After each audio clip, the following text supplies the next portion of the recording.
e bem-vindo de volta ao Live Now da Fox. Eu sou Andrew Kraft. Agora, vamos para o conflito no Oriente Médio. Temos uma imagem ao vivo do sul de Israel, olhando para a faixa de Gaza. Bem, não muito longe dali, autoridades do governo sírio e líderes da minoria religiosa drusa anunciaram hoje uma renovação do cessar-fogo após dias de confrontos que ameaçaram desestabilizar a transição política do país no pós-guerra e provocar uma intervenção militar do poderoso vizinho Israel. Bem, o correspondente sênior de assuntos estrangeiros da Fox News, Trey Yingst, traz mais detalhes. Explosões ecoam pelo horizonte sírio enquanto jatos israelenses bombardeiam quartéis generais militares em Damasco. Os ataques são uma resposta à violência que irrompeu contra o povo druso na província de Sueida. Meus irmãos, cidadãos drusos de Israel, a situação em Sueida, a situação no sudoeste da Síria, é muito séria. As forças de defesa de Israel estão atuando. A Força Aérea está atuando. Outras forças estão atuando. Estamos agindo para salvar nossos irmãos drusos e eliminar as gangues do regime. O primeiro-ministro de Israel falou diretamente aos drusos israelenses, que pediram às forças de defesa de Israel que tomassem medidas na Síria após a circulação de um vídeo mostrando homens armados cortando os bigodes de homens drusos e executando outros. Centenas de drusos israelenses cruzaram a fronteira para o sul da Síria nas últimas 24 horas para ajudar suas comunidades a lutar contra tribos beduínas apoiadas pelo governo sírio. Nós nos sentimos muito impotentes porque vemos nossos irmãos, famílias, nosso lar e nosso povo sendo mortos lá sem motivo, apenas porque são drusos, simplesmente porque querem preservar sua dignidade, honra e terra. O governo sírio, liderado pelo presidente Ahmad al-Sarraj, declarou em comunicado, abre aspas, o Estado sírio condena as violações contra nosso povo em Sueida e se compromete a responsabilizar os culpados. O secretário de Estado Marco Rubio falou sobre a escalada da violência e a possibilidade de um cessar-fogo. Estamos trabalhando nessa questão neste exato momento. Acabei de sair do telefone com as partes relevantes que estão muito preocupadas com isso e esperamos ter algumas atualizações para vocês ainda hoje, mas estamos muito preocupados com isso. Queremos que isso pare. Relatórios desta noite indicam que um cessar-fogo foi alcançado para pôr fim à violência no sul da Síria, mas tentativas anteriores fracassaram. Em Tel Aviv, Trey Yingst, Fox News. Tudo bem, muito obrigado. Mais um pouco do secretário Rubio sobre X dizendo isso. Contactamos todas as partes envolvidas nos confrontos na Síria. Concordamos com medidas específicas que porão fim a esta situação preocupante e terrível esta noite.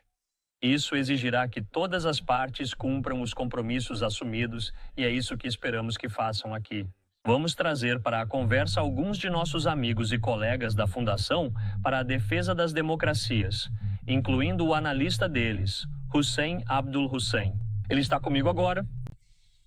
Hussein, obrigado por estar aqui conosco. Eu preciso perguntar primeiro, este é um novo fronte no conflito do Oriente Médio, aquele que você e eu já discutimos tantas vezes aqui? Como isso surgiu hoje ou já estava se formando? Isso já aconteceu antes, pelo menos uma ou duas vezes, há alguns meses. O motivo principal é que Damasco realmente não está se comportando como um governo. Está agindo como um bando de milícias desorganizadas de tempos em tempos. Eles fazem incursões tribais contra bairros, como tem feito com os drusos nos últimos dias. E se você olhar todos os vídeos vindos daquela parte do mundo, esses combatentes do governo não estão realmente prometendo a aplicação da lei ou ordem. O que eles dizem na maior parte do tempo é: estamos aqui para purificar esta terra em nome do Islã, expulsando todos esses drusos impuros da região. Então isso não é governo, isso não é soberania. Isso não é nada do que conhecemos, nada que se pareça com direito internacional ou mesmo com a lei síria doméstica. É apenas uma incursão e eu acho que Israel fez bem ao inclinar a balança contra esses extremistas islâmicos e a favor dos drusos, sem o que não teria havido cessar-fogo neste momento. Ok, então vamos voltar um pouco aqui. Vamos voltar ao básico. A minoria drusa, o que é isso? Onde eles vivem? Há quanto tempo eles estão lá? Quem são eles? Os drusos são um ramo do Islã Eles vivem nesta terra ininterruptamente há pelo menos 1000 anos. Eles são muito indígenas, muito nativos e geralmente juram lealdade aos governos dos lugares onde vivem. Então, os drusos de Israel são cidadãos israelenses leais e os drusos da Síria têm sido leais ao Estado sírio desde que a Síria foi fundada e conquistou sua independência na década de 1940. Então, os drusos geralmente cuidam da própria vida. Eles nunca lutam fora de seu território. Então, você notará que tudo o que vemos é essas pessoas indo para cidades e vilas drusas. Não é o contrário. Não é como... Mas espere, Hussein. Quem são eles? Quem são eles que vão para as aldeias drusas? Pelo que entendi, este não é o governo oficial da Síria, o exército de lá, os militares, como você quiser chamá-los. Isto não vem de Damasco? Que grupos estão fazendo isso? Bem, os nomes dos grupos são uma sopa de letrinhas de grupos islâmicos e radicais. Ok. Agora, se presumirmos que o governo não está no comando, então o cessar-fogo não faria sentido. Porque os signatários do cessar-fogo são os drusos e o governo. Então, quando o governo assinou o cessar-fogo, eles não só pararam de atirar, como também começaram a se retirar do território druso. Portanto, a ideia de que esses islamistas foram até o sul, para os bairros drusos, começaram a invadir cidades e vilarejos drusos, provocaram uma resposta dos drusos e massacraram os drusos. Hoje mesmo vi uma lista com pelo menos 200 nomes documentados como mortos nesses massacres. Então, tudo isso aconteceu quando os islamistas foram até os drusos. Os drusos não foram a nenhum bairro islamista. Certo, então, na verdade, temos algo acontecendo ao vivo agora. Isso é pertinente à história que estamos contando agora. Dê uma olhada nisso. Isso está acontecendo ao vivo agora, em Damasco. E aquele é o líder sírio, al-Sarraj. Eu acredito que ele está fazendo algum tipo de discurso. Mas sabemos que, infelizmente, não está em inglês, então não temos tradução. Mas isso está sendo transmitido agora pelo Ministério da Informação da Síria. Isso é ao vivo, Hussein. O presidente sírio Ahmad al-Sarraj faz um discurso após vários dias de intensos confrontos entre milicianos drusos, tribos beduínas e forças do governo. Claro que o pronunciamento dele vem após ataques aéreos israelenses que tiveram como alvo Damasco, a capital. Por que Israel sentiu a necessidade de se envolver aqui? De que lado eles estão, Hussein? Bem, eles estão principalmente, em primeiro lugar, eles estão mantendo os islamistas longe de suas fronteiras. Então, esses islamistas radicais estão tentando entrar nessa zona desmilitarizada e Israel tem interesse em mantê-los afastados de sua cerca, de suas fronteiras e de seus cidadãos. Em segundo lugar, acho que temos um problema com Ahmad Sarraj, o presidente que agora está se dirigindo à nação. Isso já aconteceu no passado. 4 meses atrás, uma incursão tribal semelhante, os islamistas realizaram uma incursão parecida contra os alauítas da costa. E Sarraj se colocou diante da nação e prometeu uma investigação. Isso foi há 4 meses. E até hoje não há nem sequer pistas. Ninguém foi responsabilizado. Então agora eu acho ou suponho que Sarraj está dizendo a mesma coisa. Ele está dizendo: vamos levar todos os responsáveis pelos massacres à justiça. Exceto que eu não acho que haja muita confiança no que ele diz. E não são muitos que acreditam nele quando ele diz que essas não são tropas regulares, porque vídeos mostram que muitos dos seus soldados estavam lá. Pessoas com crachás oficiais do governo sírio, estavam lá, estavam lutando, estavam atirando nos bairros drusos. Então, acho que há uma questão de confiança, ou melhor, de desconfiança, em tudo o que o presidente Sarraj está dizendo neste momento. Sim, pois nossos telespectadores estão chegando para assistir. Este é o presidente sírio. Ele está falando ao vivo neste momento em Damasco. O nome dele é Ahmad al-Sarraj. Claro, ele preencheu o vácuo em dezembro passado, depois que o regime Assad caiu. É claro que conhecemos sua origem, suas raízes. Ele foi um membro muito proeminente de um desses grupos dissidentes da Al-Qaeda. Ele meio que deixou esse rótulo de lado para, você sabe, ser aceito no cenário internacional. Hussein, sobre o que você disse, você acha que esse esforço é muito pouco, muito tarde ou não é forte o suficiente? E isso está em árabe, por isso você não está ouvindo agora? Vamos sair disso agora. Então, eu queria ler isto. Isto é de Tom Baroque. Ele é o enviado especial do Zemira para a Síria. Vamos passar mais um trecho daquele vídeo da cena de hoje, e realmente é um vídeo incrível. Dê uma olhada novamente. Então, Tom Baroque diz o seguinte, Hussein, citando, condenamos inequivocamente a violência contra civis em Sueida. Ponto final.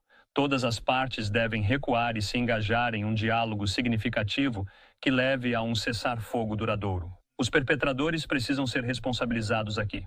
Então esse cessar-fogo foi alcançado muito rapidamente, Hussein. Não ficou imediatamente claro se o acordo seria mantido. Você é cético? Será que vai se manter? Bem, antes de tudo, deixe-me apenas dizer que tenho um problema com o Sr. Baroque dizendo que todas as partes deveriam recuar.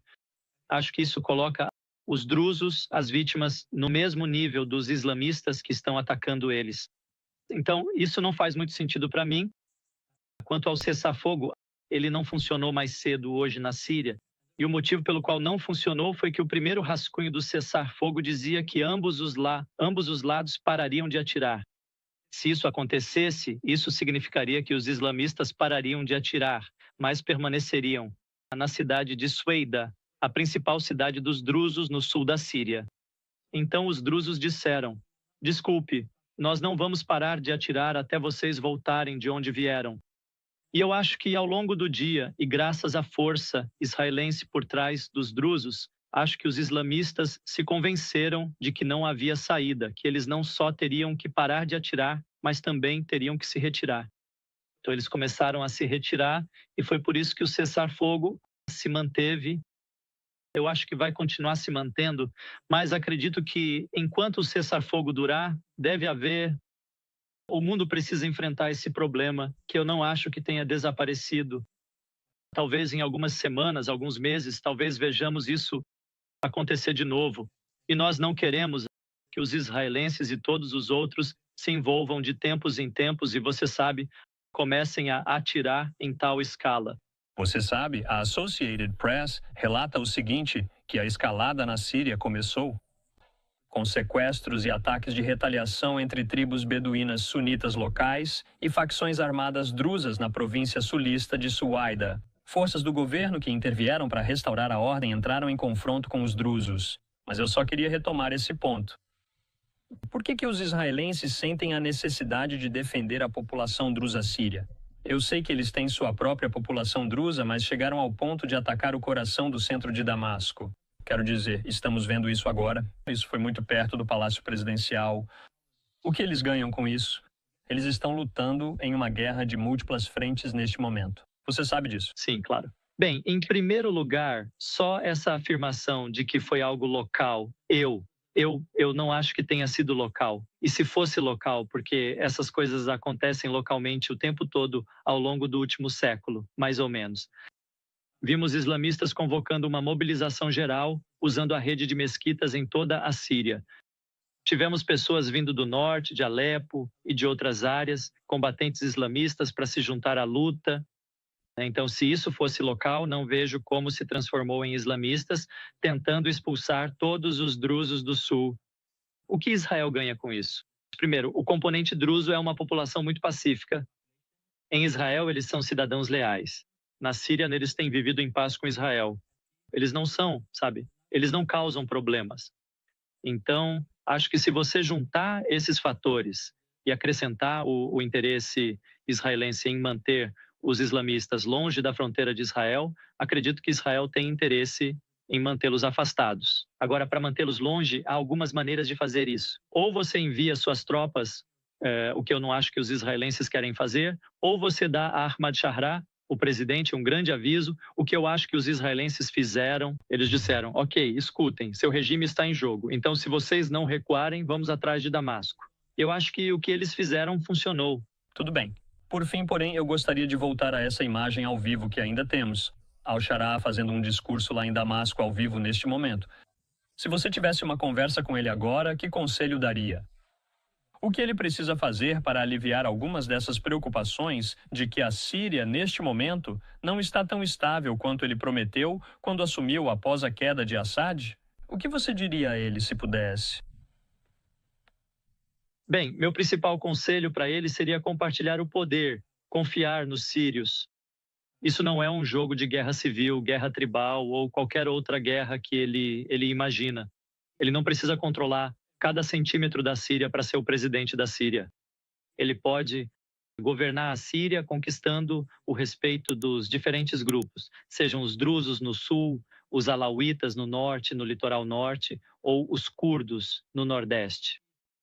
Então, ele precisa ter uma conversa, ele precisa conquistar a confiança dessas pessoas. Ele está pedindo para que elas se juntem ao seu Estado e ao seu governo, e não há como essas pessoas fazerem isso até que possam confiar nele. E até agora, sempre que tentam confiar nele, você vê o que acontece, como hoje, quando os islamistas atacam os drusos, ou há 4 meses, quando atacaram os alauítas.